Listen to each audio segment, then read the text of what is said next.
ونستعينه ونستغفره ونعوذ بالله من شرور أنفسنا ومن سيئات أعمالنا من يهده الله فلا مضل له ومن يضلل فلا هادي له أشهد أن لا إله إلا الله وحده لا شريك له وأشهد أن محمدا عبده ورسوله اللهم صل وسلم وبارك على نبينا محمد وعلى آله وصحابته ومن اهتداه بهداه إلى يوم الدين أما بعد. Barakallahu fikum para ibu-ibu, para ummahat, para emak-emak yang semoga insyaallah senantiasa dicintai dan dimuliakan oleh Allah Subhanahu wa taala. Sehat semuanya ya? Kolesterol nambah apa berkurang? Daging sapi, daging kambing, apa lagi? Hah? Kayaknya makan daging kurbannya banyak nih kayaknya. Baik, alhamdulillah. Patut tersenyum, patut gembira, patut bahagia. Tidak luput dari taufik, ya, pertolongan serta nikmat Allah Subhanahu wa taala. Kita dimudahkan di pagi hari ini untuk offline duduk bersama-sama di majelis. Semoga kita jujur, semoga kita ikhlas, semoga kita terus semangat. Majelis yang pasti akan memberikan kehidupan yang bermakna kepada kita. Ibu-ibu, Allah Subhanahu wa taala menamakan Jibril dengan ruh. Jibril dengan apa? Ruh. Saya pengen tahu dalilnya, hadisnya saya kasih. Saya pengen tahu ayatnya, saya kasih. Apa ini? Apa? Allah namakan Jibril dengan ruh. Ya, saya yakin semuanya hafal, cuma lupa. Allah namakan Jibril dengan ruh.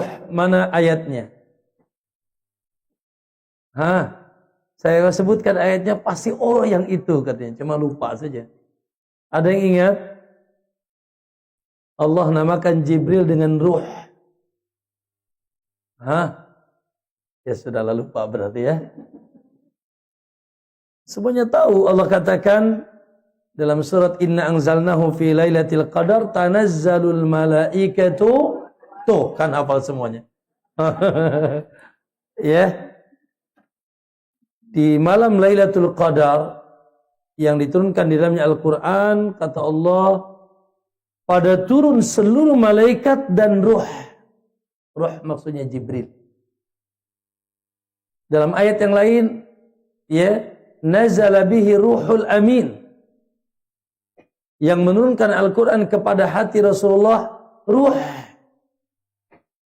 Ruh maksudnya Jibril yang terpercaya. Ibu-ibu, coba, kenapa Jibril dinamakan ruh? Kenapa Jibril dinamakan ruh, membawa wahyu taib? Kenapa? Apa itu ruh? Ruh sesuatu yang tidak mungkin kita hidup tanpa dia. Kenapa masih bisa berjalan ke sini? Masih ada ruhnya. Coba kalau ruh kita dicabut, selesai. Mati kita ya. Masih ada ruh di sini. Nah, Allahu Akbar. Ya, ketahuilah bahwasanya Allah menamakan Jibril dengan ruh karena dia ditugaskan untuk menurunkan sumber kehidupan. Lagi, karena dia ditugaskan untuk menurunkan apa? Sumber kehidupan. Allah tegaskan ibu-ibu dalam surat Asy-Syura. Ya, Asy-Syura ayat 52 menjelang terakhir. Apa kata Allah? Dengarkan ibu-ibu. Wa kadzalika auhayna ilaika ruhan min amrina. Kata Allah, demikianlah telah kamu wahyukan kepada engkau, hai Muhammad, ruh ruh. Telah kami wahyukan kepada Muhammad ruh. Dari perintah kami, ma kunta tadrimal kitab walal iman. Muhammad, dulunya kau tidak bisa baca atau kau tidak ada iman. Walakin ja'alnahu nuran. Namun kami jadikan juga sebagai cahaya. Apa yang diturunkan kepada Muhammad, ruh dan cahaya. Ya. Inahdi bihi man nasya'u min ibadina. Yang dengan ruh dan cahaya itu kami berikan petunjuk kepada siapapun dari hamba kami. Wa innaka latahdi ila siratin mustaqim. Dan sungguh engkau hai Muhammad sebagai juru petunjuk ke jalan yang mustaqim, jalan yang lurus. Maka ibu-ibu, Allahu Akbar. Sebagaimana ruh dalam jasad kita, kalau tidak ada, maka lenyap kehidupan. Maka Allah Subhanahu wa ta'ala ya, istilahkan Jibril dengan ruh. Dan istilahkan wahyu dengan ruh. Karena sejatinya kehidupan yang sebenarnya, kehidupan yang hakiki seorang hamba apabila dibingkai dengan ruh Allah yang Allah turunkan melalui Jibril, yaitu wahyu yang isinya Al-Quran dan Sunnah, yang itu merupakan sumber ilmu. Intinya bahwa kehidupan akan dikatakan kehidupan yang benar, bahkan lurus, bahkan bahagia, bahkan bercahaya apabila dibingkai dengan ruh ilmu. Ya, apabila dibingkai dengan apa? Ruh ilmu yang diturunkan melalui ruh, yaitu malaikat Jibril. Makanya ibu punten, kalau ibu ditanya siapa sih yang hidup yang sebenarnya? Siapa sih yang kaya, yang cantik, yang ganteng, yang maco? No. Ya. Di sisi Allah yang hidup dengan kehidupan yang sebenarnya adalah yang mengarungi hidupnya dengan ilmu. Ya, adalah yang mengarungi kehidupan dengan ilmu. Itulah orang yang hidup sebenarnya. Makanya Bu punten, ada soal perkataan seorang ulama. Perhatikan. Kata beliau, al-jahilu mayyitun. Orang bodoh itu sudah jadi bangkai. Sudah mayit. Apa katanya? Al-jahilu mayyitun, orang jahil itu sudah jadi mayit qabla mautihi, sebelum dia mati. Lagi, orang jahil, orang bodoh, orang tidak berilmu, orang yang tidak memiliki cahaya dan ruh, itu sudah jadi bangkai sebelum mati. Terus kuburannya di mana? Wa ajsamuhum qabla al-kuburi kubur. Dan jasad mereka sebelum dikuburkan sudah jadi kuburan. Jadi mohon maaf, kalau ada orang jahil berjalan-jalan berarti apa? Kuburan jalan? Serem gak? Serem. Makanya jangan berani-berani bermuamalah dengan orang jahil, serem. Bisa nonjok kita, bisa caci maki kita, bisa menjambret kita, bisa nyabuli kita, bisa mengkorupsi kita. Betul tidak? Bisa bisnisnya riba atau tipu menipu dengan kita, serem. Bisa memfitnah kita. Bahkan bisa mengajak kita kepada neraka jahanam karena kesyirikannya, karena kebidahannya, karena kemaksiatannya. Kenapa dia jadi alay? Alay. Preman kampung, lebay. Semoga tidak jabla ya. Kenapa menjadi? Karena jahil. Makanya hidupnya serem. Kenapa dia jadi perampok?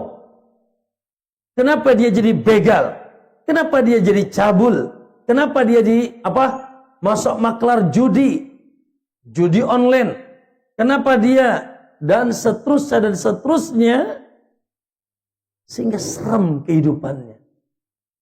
Buat dirinya dan buat orang lain lebih serem daripada kita melewati kuburan. Ya, paham tidak?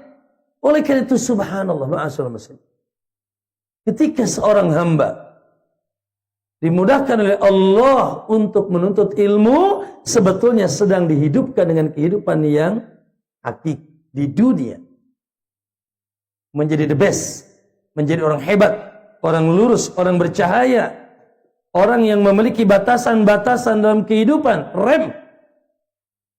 Ya, karena kalau tidak berilmu, lost sudah. Ya, oleh karena standar seorang itu baik di sisi Allah tergantung kekuatan ilmunya. Kata Allah, Nabi katakan, man yuridillahu bi khairan yufaqihu fiddin. Siapa yang dikehendaki baik oleh Allah, Allah akan pahamkan dia agama. Jadi standar Allah menginginkan seorang hamba itu baik ketika dia paham agama. Ya, walaupun tidak dilarang paham matematik, tidak dilarang paham menjadi dokter spesialis, tapi itu bukan kekhususan. Non-muslim pun ada yang lebih gagah daripada kita dalam bab itu. Tapi kita dikhususkan, kita diistimewakan, kita diangkat derajatnya oleh Allah dengan apa? Ilmu agama. Ya, yang akan menjadi bekal nanti di kuburan. Sering saya sampaikan di majelis ini, yang paling utama, yang paling menyelamatkan kita apa pertama kali di kuburan? Harta Anda? Lah, bukan sekedar amal. Yang pertama kali kita butuhkan ilmu. Setelah itu amal. Tes pertamanya, man rabbuka, madinuka, man nabiyuka. Siapa Rabbmu, apa agamamu, siapa nabimu? Ilmu. Ya, oleh karena itu Allahu Akbar. Ya, dan ilmulah yang menghantarkan kita ke surga. Sekali lagi, ilmulah yang menghantarkan kita ke surga. Man salaka tariqan, kata Nabi. Siapa yang menempuh jalan, yatlubu bi ilman, dalam rangka menuntut ilmu, Allah mudahkan jalannya menuju surga. Alhamdulillah, ya. Semoga kita berikan keikhlasan, semoga kita berikan kejujuran, semoga kita berikan kesungguhan. Saya yang mengajar, ibu-ibu yang juga belajar, ya, mendapatkan ilmu yang manfaat. Inna nas'aluka ilman wa rizqan wa amalan mutaqabbala. Barakallahu fikum ma'asyiral muslimin. Dan ya, sebelumnya saya ucapkan taqabbalallahu minna wa minkum shalal amal. Ya, selamat Idul Adha udah lewat. Selamat hari tasyrik sudah lewat. Ya, dan selamat semua amalannya diterima semoga oleh Allah SWT di hari-hari yang subhanallah, ya, keutamaan pahalanya tidak tertandingi. Jihad gagah, agung, besar. Barangkali sebagian kita ada yang menyembelih juga, mencucurkan darah untuk Allah. Semoga diterima oleh Allah Subhanahu wa taala. Jamaah sekalian rahimakumullah, ini udah pada balik haji ya, Pak? Hah? Qadarullah, ya, saya pun terjadwal haji tahun ini. Ya. Namun visanya tidak turun. Visa Purodaya. Ya. Makanya saya datang bisa hadir ke sini. Karena pesawatnya nggak jadi berangkat sama kita, ya. Nah, baik, semoga dimudahkan di tahun-tahun yang akan datang. Insya Allah. Barakallahu fikum. Jamaah sekalian rahimakumullah, masih barangkali hangat dan akan terus hangat. Sekali lagi, masih insya Allah hangat dan akan terus hangat. Dan wajib hangat. Ya, terkait pembahasan kita hari ini. Saya katakan masih hangat karena Allahu Akbar. Di antara sunnah dan tuntunan Rasulullah SAW di bulan Dzul Hijjah, dari awal Dzul Hijjah tanggal 1 sampai tanggal 13 hari tasyrik, disunahkan takbir. Ya, disunahkan apa, Bu? Takbir. Allahu Akbar. Teruskan. Allahu Akbar. Allahu Akbar. La ilaha illallah. Wallahu Akbar. Allahu Akbar walillahil hamd. Ada sunnah yang agak asing di kita. Abu Hurairah, Ibnu Mas'ud, Ibnu Umar, kalau sudah masuk tanggal 1 Dzulhijjah, mereka ke pasar-pasar, mereka ke kerumunan manusia, takbir, mengingatkan manusia agar bertakbir dan bertakbir bersama mereka. Walaupun sunnah ini sudah mulai ya asing. Ibu-ibu tanggal 1 Dzulhijjah di mall mau nggak takbiran? Ini orang gila dari mana katanya. Naam, ya sudah mulai asing. Tapi itu sunnah. Ya. Dan lebih khusus itu namanya takbir mutlak. Takbir yang tidak terikat dengan waktu, dengan tempat, keadaan dari tanggal 1 sampai tanggal 13. Siang, malam, sore, pagi, monggo. Allahu Akbar. Perintah Allah dalam Al-Quran dan sunnah Nabi. Ada takbir muqayyad. Yang kedua, takbir yang terikat. Ada yang tahu apa itu? Naam. Takbir yang dilakukan setiap setelah salat fardu, baik berjamaah, baik atau sendirian. Ketika ibu-ibu di rumah sendirian. Assalamualaikum, assalamualaikum, astagfirullah, astagfirullah, astagfirullah. Allahumma antas salam, minkas salam. Tabarakta ya dzal jalali wal ikram. Lalu Allahu Akbar. Bertakbir. Dari kapan itu? Dari subuh hari Arafah sampai asar hari tasyrik kemarin, hari Senin. Hari tasyrik kemarin kan kita Jumat ya, Sabtu, Ahad, Senin. Asarnya selesai. Setiap ba'da salat takbir apa namanya? Muqayyad. Subhanallah ibu-ibu. Oleh karena itu ya, kalau ibu ditanya mana yang lebih hebat, Idul Fitri apa Idul Adha? Nah, kalau ibu-ibu pasti jawabnya Idul Fitri deh kayaknya. Ada apa? Ada kue, ada baju baru, ada mudik, ada apa lagi bu? Euforianya Idul Fitri ya. Padahal sepakat para ulama, ya Idul Adha jauh lebih tinggi daripada Idul Fitri. Makanya di Indonesia pun orang Sunda bilang Hari Raya Gung cenah. Hari Raya Gung maksudnya Hari Raya Agung. Kalau Idul Fitri takbirnya dari semenjak tenggelam matahari malam takbir sampai imam naik mimbar selesai. Idul Adha dari awal Dzulhijjah. Belum lagi ibadah besar lain, lihat berkumpul jutaan manusia. Berteriak labbaik Allahumma. Oh, jutaan manusia berkumpul di tempat-tempat tertentu, terkhusus di Padang Arafah. Yang kita pun kecipratan. Pada puasa nggak kemarin nih? Oh, lagi haid Ustaz. Ayo ya. Naam. Ya, luar biasa. Dan juga Allahu Akbar, ibadah mencucurkan darah. Tercucur darah yang tidak sampai kepada Allah dagingnya. Yang tidak sampai kepada Allah apa? Darahnya. Yang sampai adalah kecintaan dan ketakwaan kita kepada Allah. Sebagai bukti cinta yang gagah, pengagungan yang hebat, yang kita tidak boleh mencucurkan darah kecuali diizinkan dan karena Allah Subhanahu wa taala. Berkurban semuanya kan? Kurban perasaan. Nah. Ya, kurban cinta, masyaallah. Baik, kaum muslimin rahimakumullah. Nah, di antara syariatnya tadi takbir. Baik. Dan ibadah yang satu ini, Ibu, ibadah takbir. Ibadah yang harus senantiasa hangat. Bahkan Anda wajib. Punten, ada nggak muslim hari ini yang belum bertakbir? Mustahil kalau dia muslim. Mustahil kalau dia muslim. Berarti nggak sholat subuh dong? Hah? Kalau dia tidak bertakbir, Allahu Akbar. Bahkan negara dikatakan muslim masih ketika masih mercusuar kumandang azan, takbir.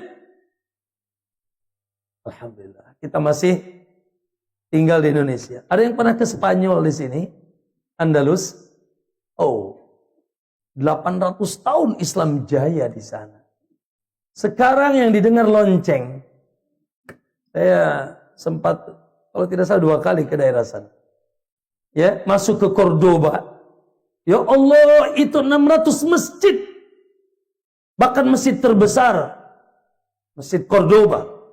Ya Allah, sekarang antara gereja atau bar. Tidak lagi terdengar bersautan Allahu Akbar. Kalau ibu ditanya, Indonesia ini negeri Islam apa bukan? Woi, jawab yang benar. Aduh, berselisih ulama apa ini? Masjid Al-Hidayah. Lah, tidak boleh ragu. Awas ya. Indonesia apa Indonesia? Indonesia. Indonesia itu negeri Islam. Nah, jangan ragu. Negeri Islam. Kata siapa bukan negeri? Negeri kafir? Pilihan cuma dua. Cuma dua. Negeri Islam apa negeri kafir? Ayo jawab. Atau abu-abu? Abu-abu apa enggak? Iya. Awas ya Bu. Karena banyak nanti muncul kelompok-kelompok. Ini negeri togut, ini yogut. Nah, yogut lagi ya. Negeri kafir, negeri mengkafirkan pemerintah, mengkafirkan muslim yang lain. Negeri Indonesia masih terkategorikan negeri Islam walaupun tidak sempurna. Negeri Islam. Oh bisa Ustaz? Iya. Karena ciri yang paling nampak negeri itu masih dikatakan negeri Islam, masih berkumandang tuh yang paling nampak. Makanya Nabi kalau ingin menyerang satu kaum, Ibu, Nabi kalau mau berperang, mau menyerang satu kaum, Nabi tunggu sholat subuhnya. Di pagi hari, tunggu. Kalau adzan, maka tidak diserang. Kalau tidak ada adzan, maka diserang oleh Nabi SAW. Maka itu dia bukan negeri Islam. Apalagi syiar-syiar Islam, Masya Allah. Di kita masih mercusuar. Rukun Islam itu apa sih? Kalimatus syahadatu alla ilaha, masih mercusuar. Bahkan tadi itu ditrekin asyhadu alla ilaha illallah. Masih tegak sholat tidak? Masih tegak. Lihat masjid-masjid, lihat luar biasa. Ya terlepas kekurangannya tapi masih tegak sholat. Tapi puasa Ramadan gimana? Wih rame, ada ngebuburit segala.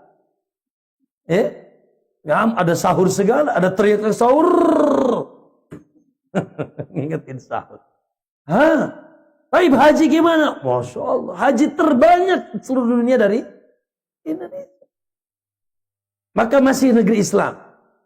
Nah, salah satunya yaitu masih diucapkannya di negeri ini berkumandangnya baik secara yaitu umum dan secara individu Allahu Akbar. Allahu. Ya, maka ciri seorang muslim tidak mungkin dia muslim bila tidak mengucapkan apa? Allah. Apalagi setelah itu. Ayo, udah berapa kali takbiran hari ini? Coba dihitung. Bukan takbiran yang itu. Itu sudah selesai.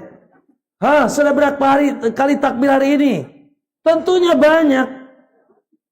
Salat udah berapa? Mungkin tahajud, apalagi witir. Apalagi subuh, qobliyah subuh. Setelah subuh, Allah Akbar, Allah Akbar, Allah Akbar, Allah. Berapa kali? Tidak. Walaupun tidak wajib. Walaupun tidak wajib. Tapi Masya Allah. Ya, kata Nabi, tidaklah seseorang mengucapkan, dengarkan Bu. Tidaklah Nabi mengucapkan Subhanallah 33, Alhamdulillah 33, Allahu Akbar 33. Setiap setelah salat, kecuali diampuni dosanya walaupun sebanyak buih di lautan. Mantap kan? Diampuni dosa ghufirallahu min dzunubihi walau kana mithlu zabadil bahr. Kata Nabi, diampuni dosanya walau seperti buih di lautan. Allah. Baik, ma'asyiral muslimin rahimakumullah. Nah, permasalahannya, apakah kalimat yang gagah dan agung itu sekedar cuma diucapkan? Gimana jawabannya Bu? Cukup diucapkan? Allah. Ya. Oleh karena maaf ya, sebagian orang maaf ya, ngucapin sih coba.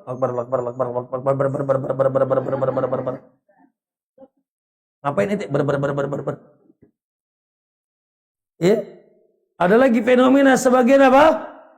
Istilahnya apa tadi? Takbiran. Betul takbiran, tapi sampai pakai gendang sampai ember pecah.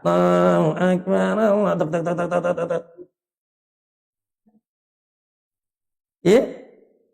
mengucapkan Allahu Akbar, tapi tidak menghadirkan maknanya, tidak tahu artinya, bahkan perbuatannya tidak banyak yang menyelisihi takbir yang dia ucap. Maka ma'asal muslimin, Allahu Akbar. Makanya kenapa kita sujud? Karena Allahu Akbar. Kenapa Anda ruku? Karena Allah. Kenapa Anda berdiri tegak di hadapan Allah? Allahu Akbar. Kenapa Anda bersimpuh duduk? Karena Dia Allah. Di apapun kita siap Allah. Makanya praktek takbir yang paling gagah dalam keseharian apa? Kenapa Anda sholat? Karena Allahu Akbar. Ya, baik. Kaum muslimin rahimakumullah. Secara bahasa saya yakin semuanya sudah tahu bahwa Allahu Akbar artinya Allah Maha Besar. Apa Bu? Allah Maha Besar. Al-Akbar dalam bahasa Arab Bu, ada kabir, ada akbar. Ada sogir, ada asgar. Sogir itu kecil, tapi kalau lebih kecil, asgar. Kabir itu gede, tapi kalau lebih besar, akbar. Jamil itu cantik. Kalau lebih cantik, ajmal. Ya. Dan seterusnya. Ini disebut dalam bahasa Arab, kalau belajar ilmu nahwu namanya fi'il tafdhil. Itu isim tafdil, satu ungkapan yang mengungkapkan lebih besar. Ya, apa? Lebih. Ungkapan lebih. Namanya tafdil. Maka ketika bilang kabir, la akbar. Sogir, no, asgar. Jamil, no, ajmal. Dan seterusnya. Katsir, banyak, la aksar. Maka artinya berarti apa Bu? Allahu Akbar. Allah Maha Besar. Baik, tentunya Maha Besar cakupannya apa? Cakupannya apa Bu? Cakupannya kata ulama, akbar min kulli syai'. Allah Maha Besar. Besarnya melebihi segala sesuatu selain Allah. Lagi, cakupannya adalah Allah Maha Besar melebihi kebesaran segala sesuatu selain Allah. Subhanallah. Makanya Bu, punten ya. Kalau melihat sesuatu besar, katakan Allahu. Contoh yuk. Ibu lihat langit ini besar tidak? Allahu Akbar. Allahu Akbar. Ketahuilah bahasanya Allah lebih besar daripada langit dan langit ketujuh. Bumi besar tidak? Allahu Akbar. Teruskan bintang, bulan, matahari, gunung, pepohonan, lautan yang luas, dan seterusnya. Allahu Akbar. Semuanya kerdil. Semuanya remeh. Semuanya kecil di hadapan Allah Subhanahu wa ta'ala. Coba dicek ibu-ibu. Surat Az-Zumar ayat 67.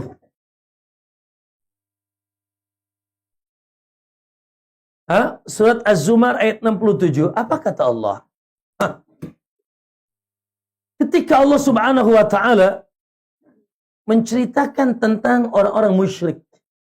Bu, menceritakan tentang siapa? Orang musyrik. Apa tuh musyrik? Menyekutukan Allah. Ya, blekok ya, nyembah batu.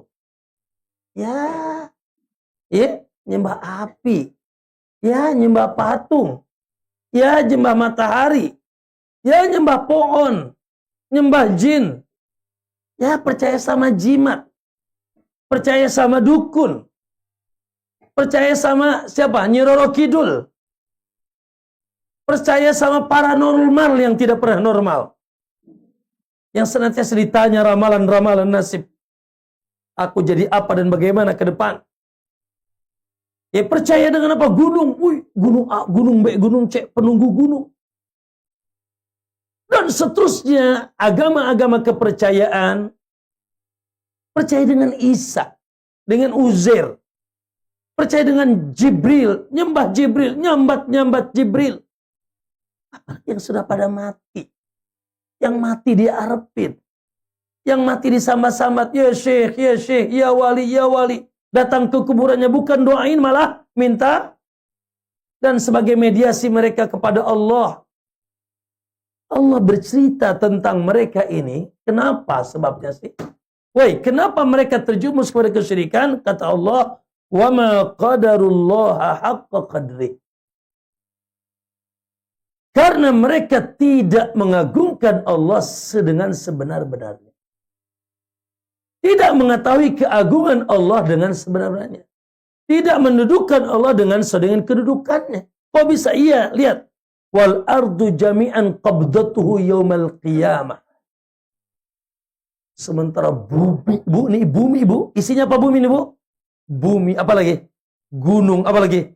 Lautan, apa lagi? Pohonan, apa lagi? Terus. Qabdatuhu yaumal qiyamah, di genggamannya dari kiamat. Dukun kemana tuh? Gak kelihatan kan? Bumi di genggamannya dari kiamat. Terus wassamawatu matwiyatun biyaminih, dan langit pun digulung dengan tangan kanannya.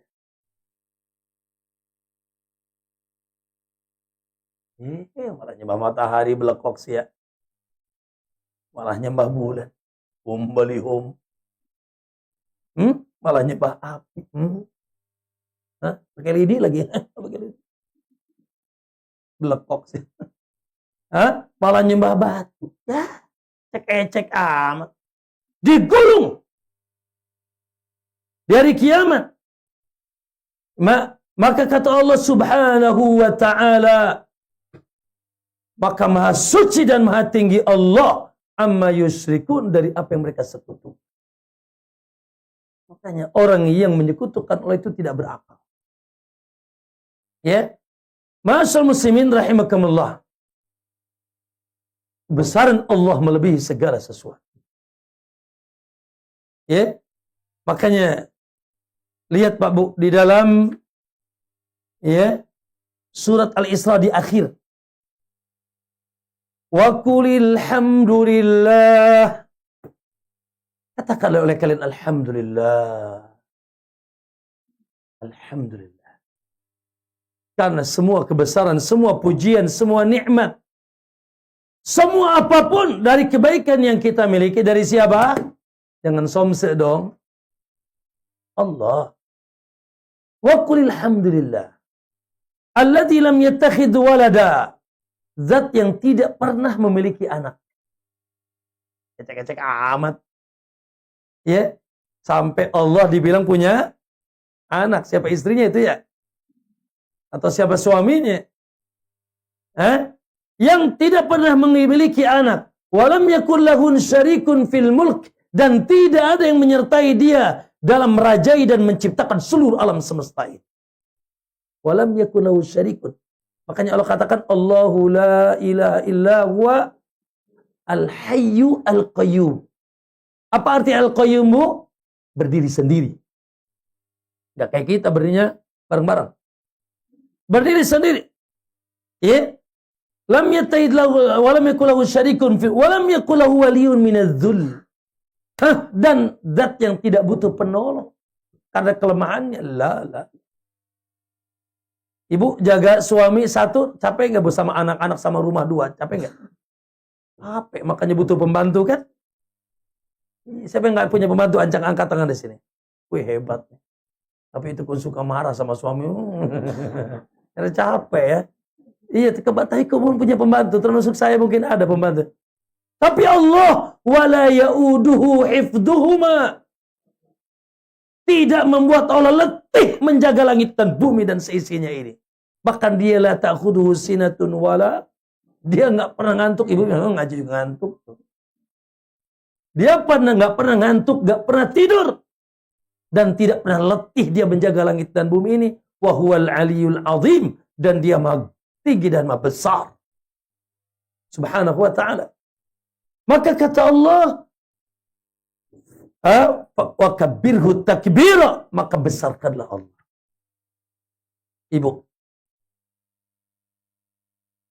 Ibu tahu ada makhluk namanya kursi? Entah kursi. Nah kursi ya gimana kursi? Bangkunya. Makanya ada ayat bangku, ayat kursi. Ya, betul. Apa itu kursi? Tidak usah dibayangkan. Yang wajib, kewajiban kita iman. Karena nggak mungkin kita menerawang tentang Allah. Kursi itu, kata Ibnu Abbas, tempat kaki Allah berpijak. Tempat kaki Allah berpijak. Apa kata Allah, Bu? Allah bilang tadi dalam ayat kursi, wasi'a kursiyuhus samawati wal ardh. Kursi Allah luasnya melebihi dan meliputi langit dan bumi. Kursi Allah. Baru kursi. Makanya kata Nabi, mal kursi. Tidaklah bandingan kursi Allah dengan langit dan bumi illa kahalaqatin tulqatu fi ahadikum. Dengarkan. Tidaklah kursi dibanding langit dan bumi, kecuali langit dan bumi ini hanya sekedar sebesar koin. Langit dan bumi tidaklah kecuali seperti koin yang disimpan di telapak tangan. Ini kursi Allah, ini langit dan bumi. Besaran mana kalau itu? Perbandingan langit dan bumi dan seisinya dibanding kursi Allah seperti koin dilempar ke telapak tangan kita. Wasi'a kursiyuhu samawati wal ardh. Di sana ada makhluk yang lebih besar. Namanya arsy. Arsy. Makhluk tertinggi, makhluk terbesar, singgasana. Dan Allah tidak butuh. Apa kata Allah? Tidaklah kursi yang tadi dibanding arsy Allah besarnya kecuali seperti koin dilempar ke padang pasir. Kelihatan nggak tuh koin? Terus gimana langit bumi, Bu? Kita aja kalau lihat planet, Ibu pernah belajar ya, planetarium gitu kan? Ya, bumi segede naon sih? Di mana di sana planet jutaan kali lipat besar. Mau sombong ente? Kalau bumi saja nggak kelihatan, kumaha ibu-ibunya, mana dukunnya, mana batu, mana api, mana pohon? Ya nyembah pohon. Otak udang, tainya di kepala. Tahu otak udang, Bu? Tainya di kepala. Begitu dulu orang kampung bilang. Kalau ngejek, otak udang lu katanya. Tainya di kepala katanya. Maksudnya nggak berakal. Otaknya penuh dengan tai di sini. Ya tidak berakal. Kenapa? Menyembah yang ecek-ecek. Menyembah serabutan. Lupa dengan Allahu. Bu, tadi arsy dibanding kursi. Seperti uang logam lempar ke padang pasir. Lalu Allahu Akbar. Allah Akbar min kulli syai' hatta minal kursi. Ibu tahu ada malaikat. Malaikat Jibril saja diciptakan oleh Allah dengan memiliki 600 sayap. Bisa dibayangin pusing. Imanin aja dah. Jibril memiliki 600 sayap. Kata Nabi, satu sayapnya menutupi ufuk barat sampai ufuk timur. Katakan Allah. Lalu Nabi katakan, aku diizinkan untuk menyipati salah satu malaikat yang tugasnya membawa arsy. Kata Allah, wa yahmilu arsya rabbika yawma idzin samaniyah, dalam surat Al-Mudatsir. Ada 8 malaikat, Bu, yang tugasnya monggok arsy. Ibu tahu gedenya segede apa? Kata Nabi, jarak antar telinga sama pundaknya membutuhkan 700 tahun perjalanan. Jangan bayangin, capek. Jarak antara telinga ke pundaknya 700 tahun perjalanan. Gimana? Ustaz, luar biasa. Allahu Akbar. Allahu Akbar. Min kulli syai'. Allah lebih besar. Bukan langit bumi, kursi. Bukan kursi arsy. Allahu Akbar. Makanya seorang yang tahu Allah, idza dzukirallahu wajilat qulubuhum. Kalau disebutkan Allah, bergetar hatinya. Tidak berani dia. Hanya kita ini banyaknya, ya Allah dileceh. Ya, Allah diremeh. Allah dianggap receh. Na'udzubillah. Bahkan terkadang merasa hina menyebut nama Allah. Astaghfirullah. Ya, maka ma'asyiral muslimin rahimakumullah, itulah makna Allahu Akbar. Ya, Allah Maha besar dalam zatnya. Kalau makhluknya begitu besar, bagaimana penciptanya? Maha besar di dalam sifat-sifatnya. Kita ini hidup iya, tapi kita hidup tidak seperti hidup Allah. Hidup Allah tidak ada awalnya, tidak ada akhirnya. Hidup Anda pernah mengalami masa awal dan akan berakhir.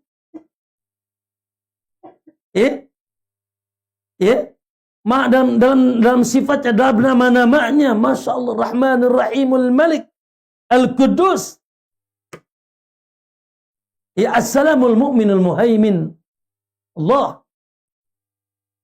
Dan Allah Maha besar dari segala-gala yang kita ketahui. Maka itu makna Allahu Akbar. Pertanyaannya, siapa yang bisa jawab? Saya kasih apa ini? Ini bukan aku, Afika. 2 sama proposal pembangunan 1, ayo. Kemarin takbiran? Oke, iyalah Ustaz, takbiran. Allahu Akbar, Allahu Akbar. Dari takbiran itu yang Anda baca, ada konsekuensi besar. Ada konsekuensi besar dari Anda mengucapkan takbir. Apa kira-kira? Sangat jelas. Anda tahu, cuma lupa. Gitu. Anda tahu, cuma lupa. Padahal Anda baca tadi. Baca kemarin pas takbiran. Dan itu konsekuensi. Ya, baik. Ma'asyiral muslimin. Konsekuensi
sudah bisnis, ngojek, atau yang lainnya, ya ingin sehat tadi ke dokter, ingin kenyang ya minum dan makan.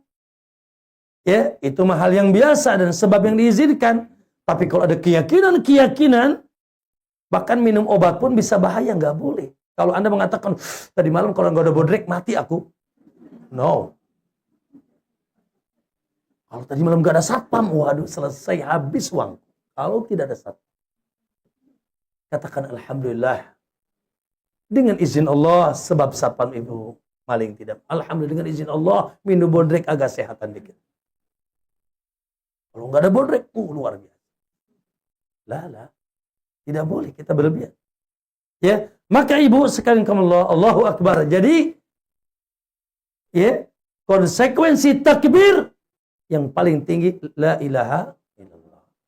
Tidak ada yang berhak disembah kecuali Allah Subhanahu wa taala. Makanya kita hanya cinta penuh pengagungan kepada Allah. Takut dengan penuh pengagungan kepada takut sama suami sih boleh-boleh aja. Takut apa, Bu? Takut di poligami katanya. ya boleh-boleh aja itu bukan syirik. Hah? Tapi takut sampai menyembelih buat Nyi Roro Kidul, takut. Buat jin fulan, wali fulan. La. Kita hanya berharap kata Allah, fatawakkal 'ala Allah, bertawakal hasbunallah wa ni'mal. Cukup Allah. Tempat kita bersandar. Ayo. Yang ada ini cuma sebab saja, hakikatnya siapa? Allah. Jangan gantung sama sebab, gantung sama suami, gantung sama pabrik, gantung sama bisnis dan usahanya, kata siapa? Bu, sudah siap teken kontrak, Bu. 100 miliar. Bahkan sudah diteken, bisa tidak jadi. Kalau Allah tidak izin. Jadi gantungnya kemana? Tetap kepada Allah.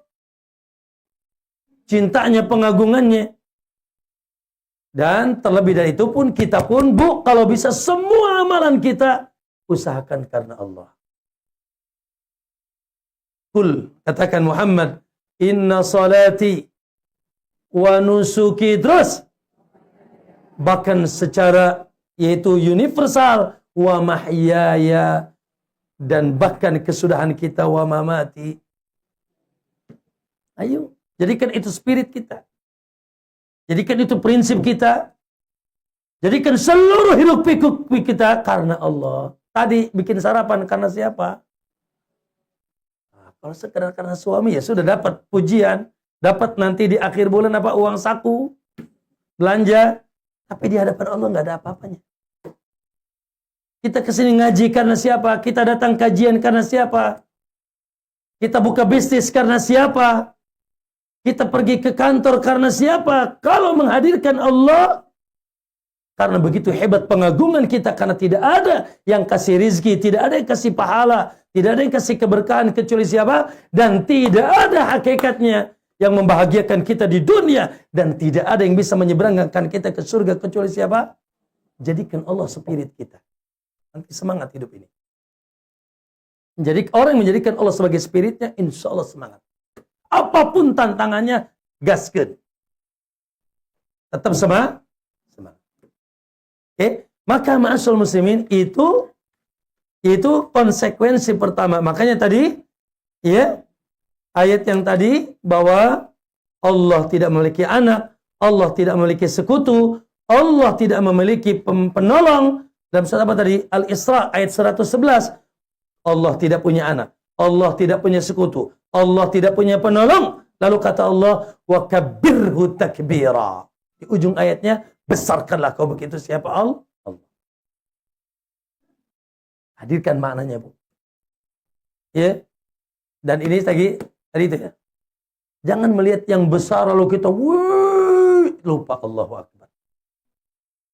Makanya, Bu, kalau lagi jalan naik ke gunung, Bu, ucapannya apa? Ibu kalau lagi jalan, lalu ibu agak naik, nanjak, itu katakan Allahu Akbar. Aku naik, tapi ada yang lebih besar lagi Allah. Aku lihat itu jalan yang begitu besar. Ada yang kalau turun bilang apa? Sebab kenapa? Karena Allah tidak pernah turun derajat. Maha suci Allah. Aku yang turun. Allah nggak pernah turun. Maksudnya Allah tidak pernah berada di tempat yang rendah, ecek-ecek lah. Allah tidak pernah kecil. Makanya ketika turun kita katakan subhanallah. Ketika naik, Allahu Akbar. Ada yang lebih tinggi, ada yang lebih besar. Wih, gagahnya hiking naik ke atas lupa. Wih, hiking naik. Berhasil naik. Ada yang lebih tinggi lagi siapa? Ada yang lebih besar lagi siapa? Bahkan dia bisa naik pun karena siapa?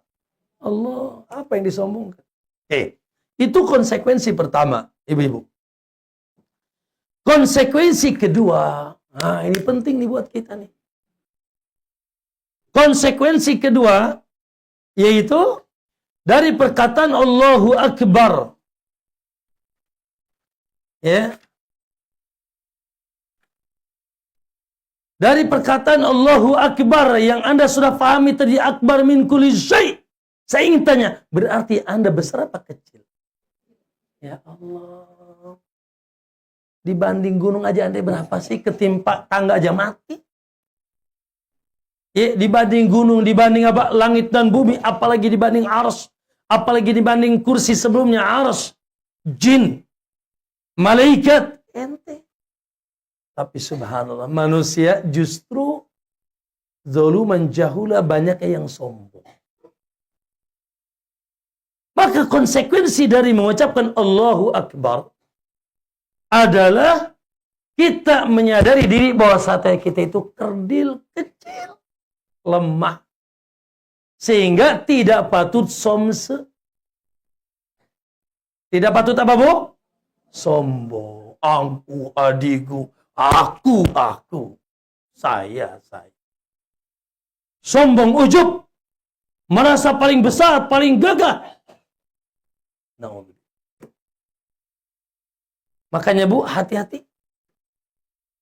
Jangan sampai Bu, jangan sebesar apa katakan, jangan sebesar batu kerikil, sebesar darah, sebesar debu pun tidak boleh ada kesombongan di sini.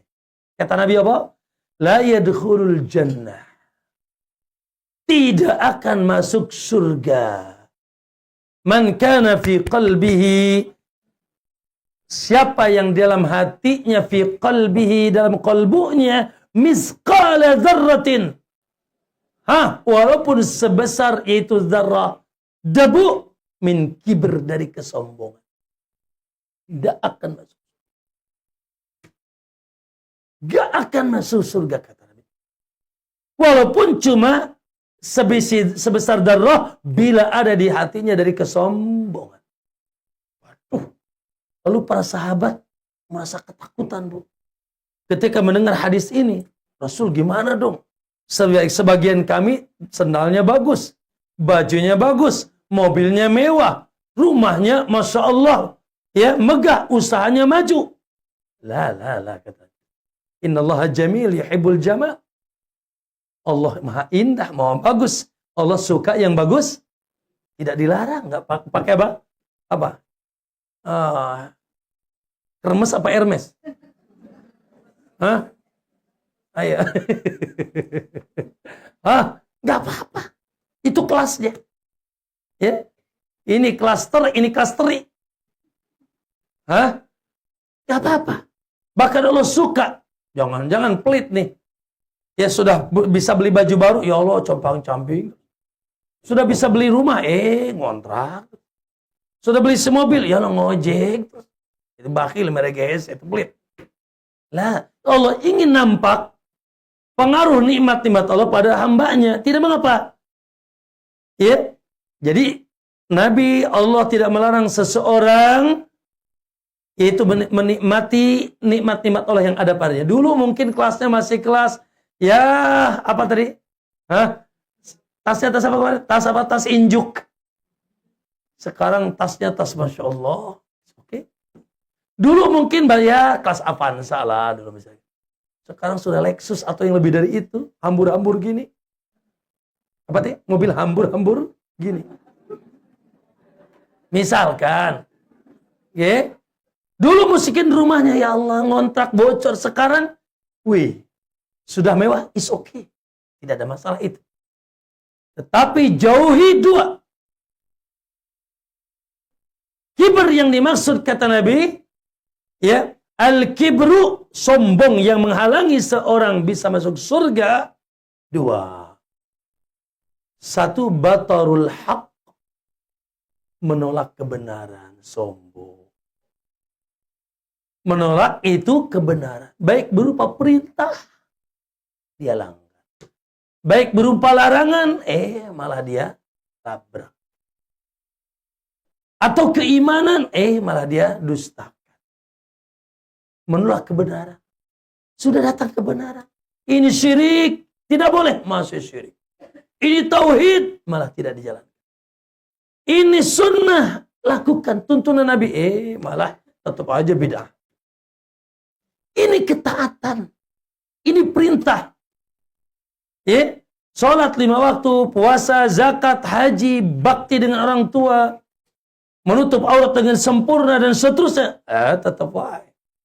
Menolak kebenaran, sombong. Padahal yang maha besar itu ingin menjadikan kita orang-orang besar. Bu, yang maha besar itu ingin menjadikan kita sebagai orang-orang besar di mata Allah dengan kita sami'na, berserah diri kepada yang maha besar. Sehingga kita ikut terciprati kebesaran. Jangan sombong. Ya, ketika ada satu tuntunan, baik itu perintah, jangan pikir panjang. Baik itu larangan, jangan pikir panjang. Berarti kita sombong. Makanya kita ini perlu banyak istighfar. Terasa atau tidak, mungkin kita banyak masih perintah Allah yang kita labrak, larangan Allah yang masih kita tidak indah-indah. Intinya apa? Batarul haq, menolak kebenaran. Ini loh tauhid. Jangan itu syirik. Woi, masih angkat dada. Ya inilah tuntunan Nabi. Ini tidak pernah dicontohkan Nabi. Woi, malah bilang Wahabi, ente Wahabi. Ya, malah nuduh ini dan nuduh itu. Inilah ketaatan. Ya, jangan lakukan maksiat. Masih terus.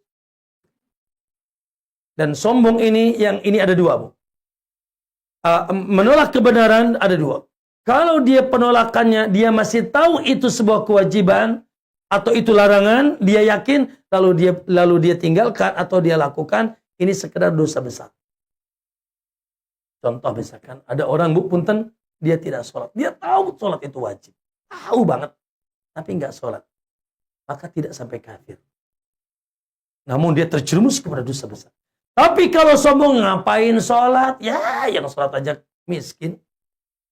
Meremehkan. Ngapain puasa? Ya, lah bikin lapar doang. Ngapain haji, itu mah budaya. Budaya nenek moyangnya Ibrahim katanya. Menghina syariat. Bahkan mengatakan tidak wajib, maka kafir. Kalau dia menghina, ya, Allah katakan, Qul abillahi wa ayati wa rasuli kuntum tastahzi'un. Apakah kalian menghina Allah dan ayat-ayat dan perintah larangannya? Qad kafartum, kalian telah kafir. Ya, menghina Quran, menghina yang sujud, menghina Ka'bah, ya, menghina salat, menghina masjid, menghina syiar-syiar Allah, maka ini kufur. Ya. Itu yang pertama, Bu. Batarul haq, sombong, menolak kebenaran. Yang kedua, wa ghamtun nas. Apa artinya Bu ghamtun nas? Meremehkan, melecehkan, menghinakan orang-orang yang ada di sekitarnya. Merasa ujub dengan kelebihan yang dia miliki. Aku paling cantik, aku paling kaya. Aku paling tinggi derajatnya darimu. Aku paling mulia, aku paling gagah. Lalu dia memandang sebelah mata, mencibir, menghina, mengolok-ngolok. Ya, merasa dirinya lebih baik daripada orang lain. La. Kalaupun mungkin dia lebih baik daripada orang lain. Tapi bukan menjadi bulan-bulanan untuk kita menyombongkan diri. Karena sejatinya ketika ada kelebihan ada pada diri kita, sejatinya yang harus dipuji siapa? Betul Anda lebih kaya, tapi kan Allah yang bikin Anda kaya. Betul, ya Allah, Bu punten ya, saya ingin tanya. Si Qarun diambleskan sama Allah gara-gara apa? Sombong. Ketika diingatkan dengan nikmat Allah yang luar biasa, kata dia apa? Wa ma utituhu illa ala ilmin indi. Aku nih nggak dikasih harta ini kecuali karena aku cerdas. Tadi itu sarjana ekonomi aku ini. Wih, sombong. Angkuh, adigung. Maka bu, kata Imam Syafi'i, kalau kita melihat seseorang, katakan subhanallah, barangkali dia di mata Allah lebih mulia daripada anak. Sehingga kita tidak lihat orang miskin, ya. Termasuk mungkin Bu Punten. Ya, kemarin ada seseorang, mohon maaf ya, katakan selebriti.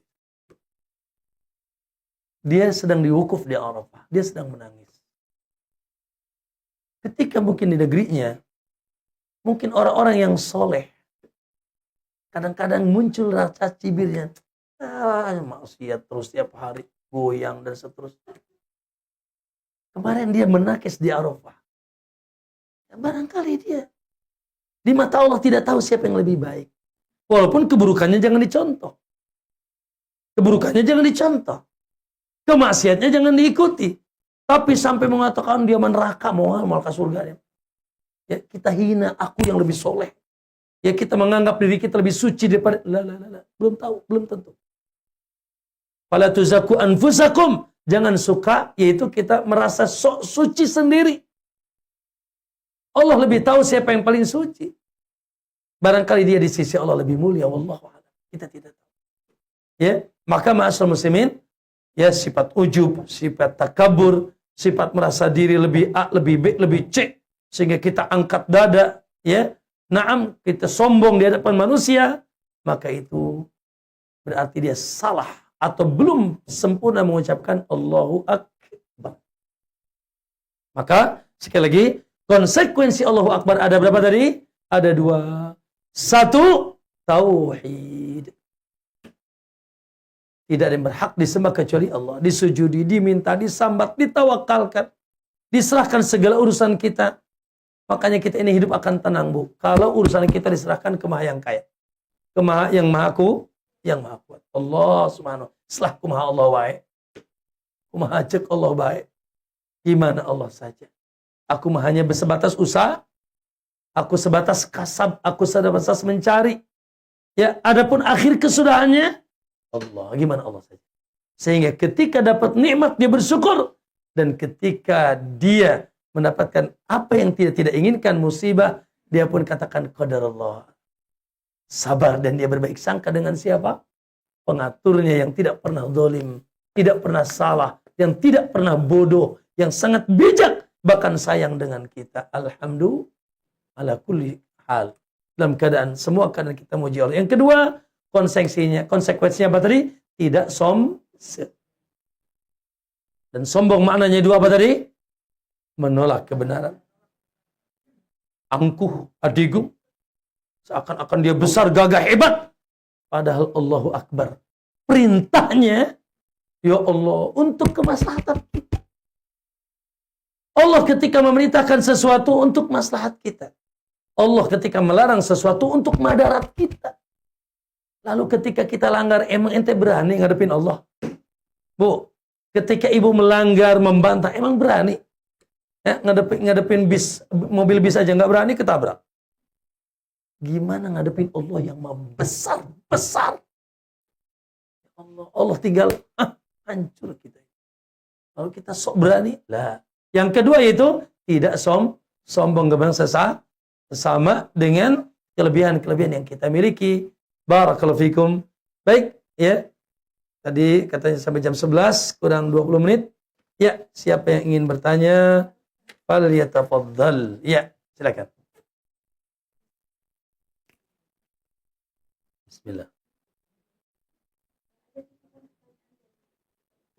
Nah. Haji, ya. Lempar jumroh, ha. Ya. Yes. Duduk.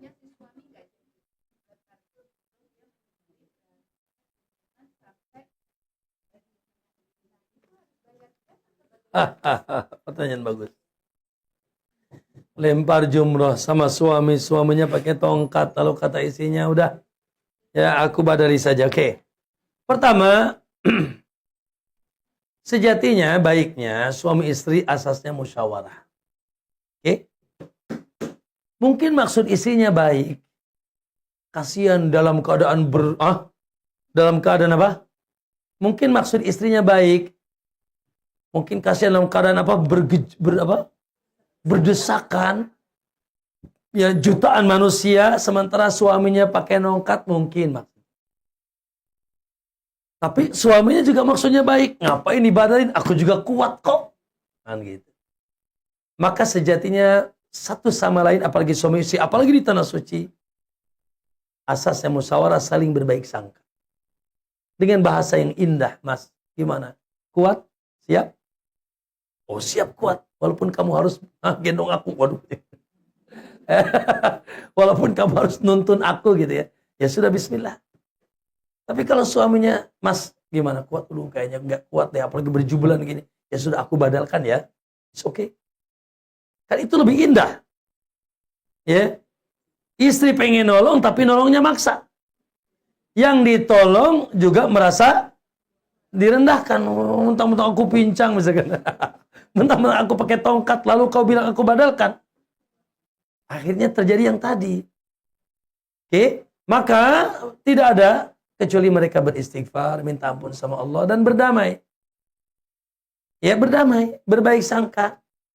Istri maksudnya adalah baik, suami maksudnya juga baik. Hanya saja mungkin caranya yang kurang baik. Tidak asas musyawarah. Maka beristighfar sama Allah dan saling merangkul mumpung masih di tanah suci. Atau kalaupun sudah tidak mengapa. Istighfar dan minta ampun dan berdamai. Ya. Tidak ada dam. Tidak ada dam. Ada badal. Dibadalin nggak? Oke, nggak dibadalin nggak sama istrinya? No. Oke. Sebetulnya kalau istrinya membadalkan, ini kan kita lempar jumroh nih. Jumroh kan ada 3 ya. Jumroh ula, jumroh busok, satu lagi namanya akobah. Lempar jumroh itu syariat yang boleh dibadalkan. Kalau yang kewajiban melemparnya berudzur. Ya, maka contoh tadi istri, ya, dia membadalkan buat suaminya, maka dia lempar dulu buat dirinya 7. Allahu Akbar, Allahu Akbar, Allahu Akbar 7 untuk dirinya. Lalu setelah itu niat di hatinya, ini 7 buat suamiku. Allahu Akbar, Allahu Akbar, Allahu Akbar. Boleh? Sah. Sah. Tapi kalau ternyata tidak dibadalkan dan dia tidak lempar, ya harus nyembelih kambing. Karena dia meninggalkan yang wajib. Ya, nyembelih kambing di kota Mekah di sana. Bukan di Pandeglang ya, di kota Mekah. Nah, ada yang lain? Silakan. Ini ya. Ada yang lain bertanya langsung? Oke, silakan.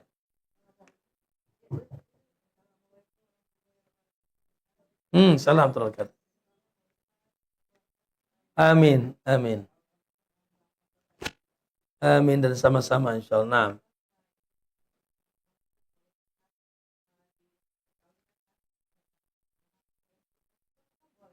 Baik, pertanyaan bagus. Ya. Ibu bertanya, perkawinan sungkem. Boleh nggak Ustaz? Boleh.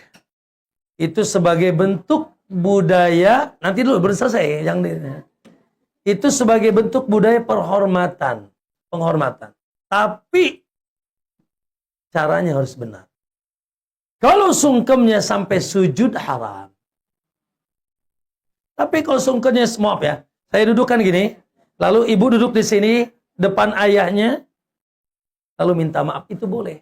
Anaknya duduk di bawah, misalkan sambil nyium tangan, atau lutut orang tuanya, boleh. Tapi kalau dia mencium kakinya sampai gerakan sujud, haram. Mencium kakinya sampai gerakan sujud, haram. Karena gerakan itu tidak boleh dilakukan kecuali kepada siapa? La tasjudu lisyamsi wal. Jangan sujud kepada matahari dan bulan dan kepada yang lainnya. Baik Ustaz, bacaan Allahu Akbar ada yang 2 kali, ada yang 3 kali. Silahkan, bebas itu. Ibnu Mas'ud 2 kali, Abu Bakar Siddiq 3 kali. Bebas. Allahu Akbar, la ilaha illallah.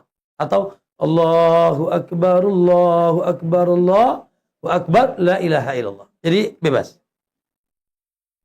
Ustaz, mengenai puasa Ayyamul Bid yang pada bulan ini berkaitan tanggal 13 haram.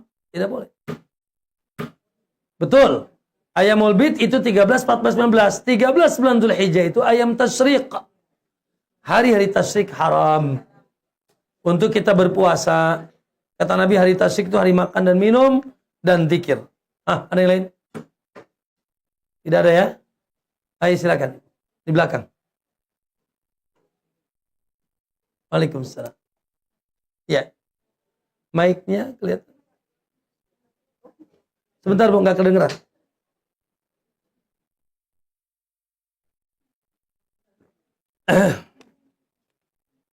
Ya, silakan.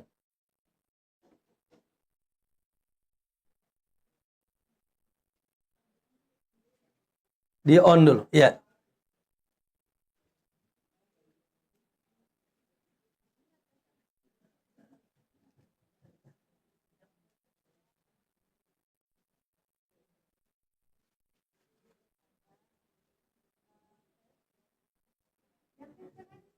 Oke, lanjut. Oke.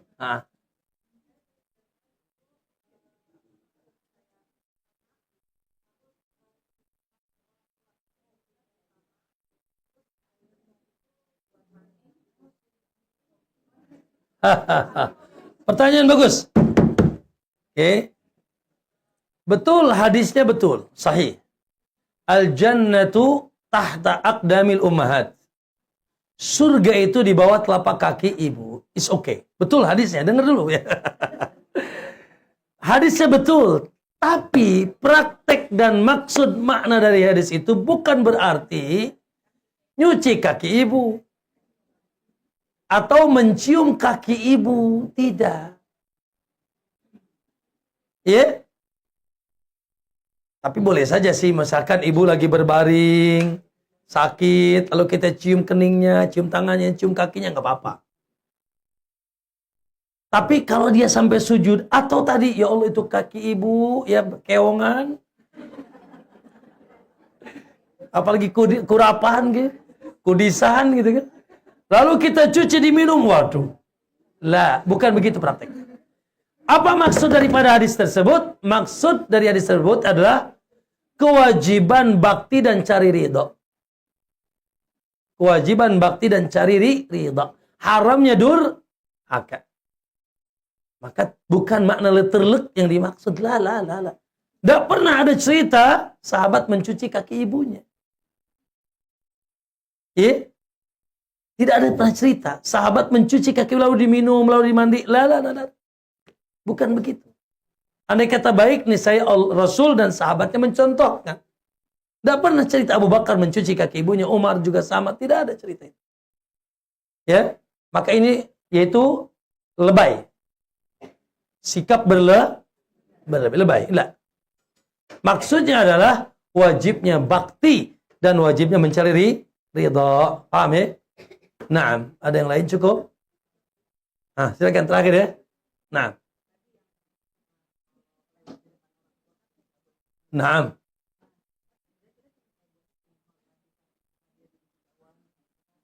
Betul. Mungkin jangan sampai, maaf, lihat ke sini. Mungkin jangan sampai ruku ya. Ada pun segera gini. Dikit aja nggak apa-apa. Ada pun ruku begitu. Lah. Saya ingin tanya, cium tangan ibu boleh tidak?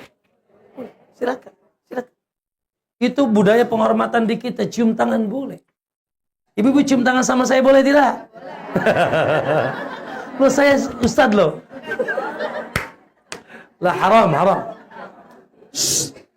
Ya, apa kata Aisyah? Ma masat yada Rasulullah yada mru'atin. Tangan Rasul tidak pernah menyentuh tangan wanita.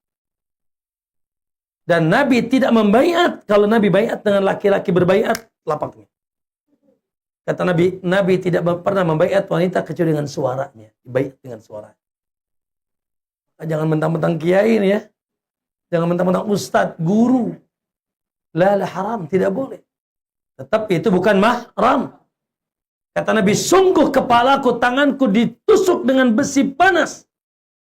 Lebih aku sukai daripada aku harus bersentuh dengan yang bukan mahram. Wanita. Ya, maka ya, jadi seperti itu. Naam. Cukup ya. Baik, Bu, sebelum saya tutup, ini ada oleh-oleh ya di pesantren Riyadhus Shalihin Pandeglang, Banten. Ya, alhamdulillah di sana kami pendidikan dari PAUD sampai sekolah tinggi. Udah 1.500 santri. Dan ya, kami memang bukan tidak berniat bisnis oriented. Ya, dihitung saja sama Ibu, 1.500.000 sudah makan 30 kali, 30 hari dan baju sudah bersih, hitung aja. 1.500.000 ya, dapat ilmu makan 90 kali karena memang 90 kali dalam sebulan ketiga ya, dan baju sudah bersih. Itu pun yang duafa, yang yatim, yang nunggak ya, ngelambak. Namun alhamdulillah semangat itu tidak membuat kita pudar sehingga terus dikembangkan. Nah, pada saat ini kami sedang mengembangkan pesantren putri yang tahun ini sudah mulai ya, kita baru tahun ini kita mulai, selama ini putra ya.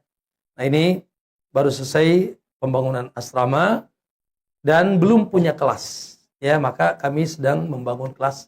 Barangkali saja punya receh-receh gitu kan. Ya, ada yang pusing kemana harus berinfak, mungkin bisa ke pembangunan atau minimal mendoakan ya, dan minimal mengenalkan kepada yang lain.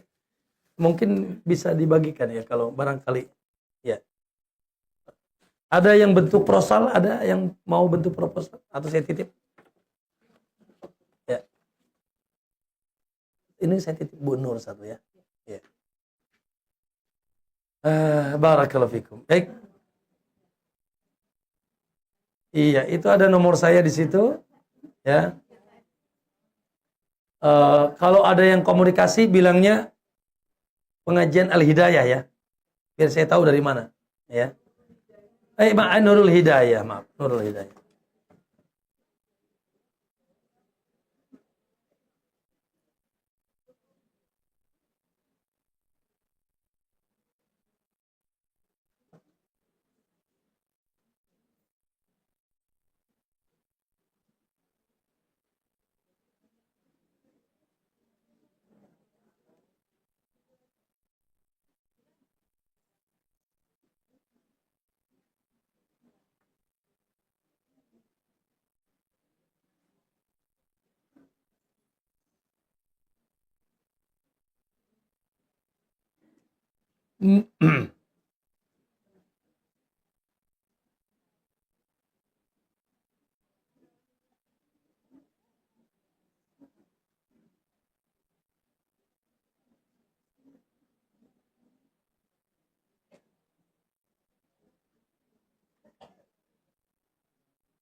Baik, kita tutup. Subhanaka Allahumma bihamdik. Assalamualaikum warahmatullahi wabarakatuh.